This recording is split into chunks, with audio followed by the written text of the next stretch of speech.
In today's breaking story, the FBI just dropped a bomb about the Charlie Kirk shooter's own roommate. That's right, things continue to unravel. How's it going, everybody? Hunter Avalone here with Occupy Democrats. Welcome back to another video. Now, as we've been covering, the tragic death of Charlie Kirk has really taken the nation by storm. And Charlie Kirk's own wife has now issued her first statement since his tragic death. Good evening. My name is Erika Kirk. Charlie Kirk is my husband. I first want to thank the local, state, and federal law enforcement who worked tirelessly to capture my husband's assassin so that he can be brought to justice. I want to thank the first responders who struggled heroically to save Charles's life, and the police who acted bravely to make sure that there were no other victims on that terrible afternoon.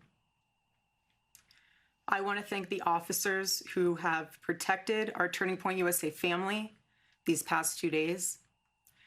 And I want to thank the Turning Point USA board, the COO, Justin Strife, and my husband's chief of staff, the amazing Mikey McCoy, for all their work in these terrible days to be the stability for our family and for the wider Turning Point USA family as well.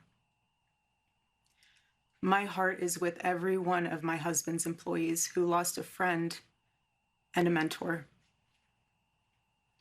I want to thank the staffers of his amazing Charlie Kirk show, who helped him broadcast from this studio, this chair. Every day he loved it. He loved what he did. I want to thank the millions of people who have shown their love for Charlie here in Phoenix, across America, and worldwide. I want to thank my husband's dear friend, Vice President Vance, and his phenomenal wife, Usha, for their love and support. You guys honored my husband so well, bringing him home. You both are tremendous.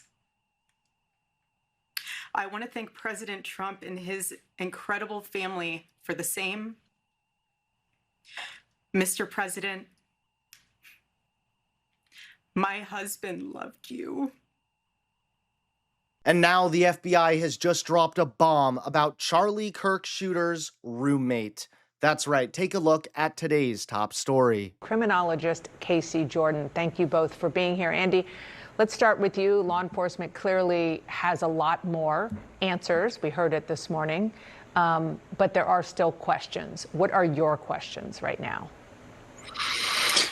Yeah, so we have so much more to work with now as a result of the press conference. Law enforcement will have an infinitely greater amount of details as this day goes on and we roll into tomorrow, because what they're doing right now undoubtedly are executing search warrants at locations relevant to this person, the shooter, at his home, likely on his vehicle, and then the kind of non-physical search warrants on his Discord channel, search warrants on any other social media he has, on any electronic devices that they're able to seize from the physical places that they've searched. So they're going to get a lot more information about really what was in his head, what his thoughts were, what his motivation might have been.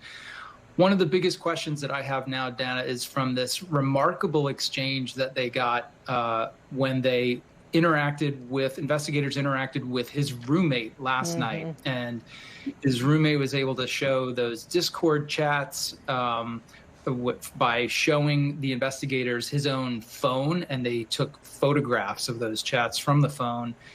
And the chats are remarkable to me, because the idea that an assassin who has gone to this level of planning, who's traveled over 100 miles from his own home to execute this crime, who thought through showing up in one set of clothes, changing his clothes to commit the crime, and then changing back to try to escape.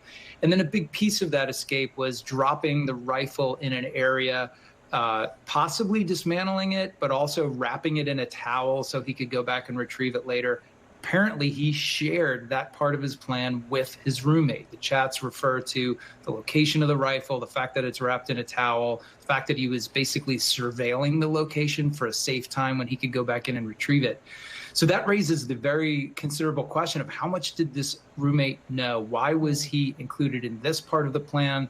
Did he understand that there was an assassination involved here? If so, was he of any assistance to that plan? So even though the governor said that they don't currently have a plan to make any other arrests, I think that's a situation that could very well change as time goes on. No, that's interesting. I perked up when I heard him answer that question about other arrests, clearly potentially suggesting the roommate. Thanks so much for watching. Please click that like button and subscribe to Occupy Democrats so that you can stay informed and help us stop Donald Trump.